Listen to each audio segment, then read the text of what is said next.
All right. I just want to talk about the environment and the environment for the the so-called black man in America. We grew up in a war zone, and when people go into an actual literal war zone and they come back with PTSD and all kinds of psychological damage because of the things that they seen, and they get actual help for it and diagnosis for it because they seen their friend die, they seen their friend get fucked up or something, and it fucks them up.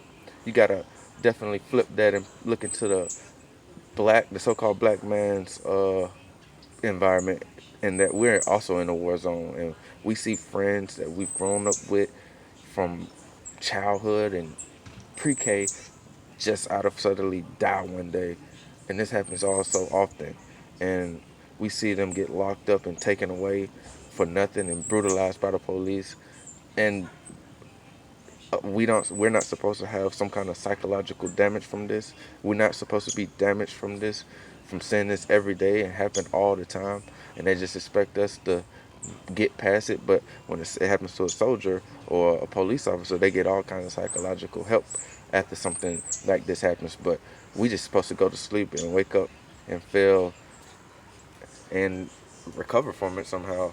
But we also got to realize that this is the system that the system's designed to do this, and this has been happening for 500 plus years. So when we're stuck in a cycle like this, what are we expected to do?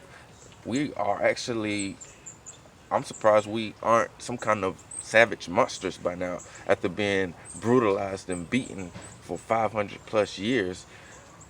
The mind is like a computer.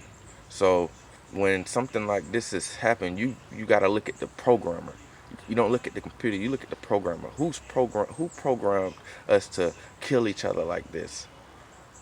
Not to take away, not to say we don't want to take blame and own responsibility for our own actions, but we are programmed to kill each other and hate each other and hate ourselves. It's a programming. The mind is like a computer, and we have a programmer. We need to learn how to reprogram and deprogram and reprocess ourselves. And the only way we can do that is we got to stop depending on this system that programmed us to hate, to kill, and hate ourselves.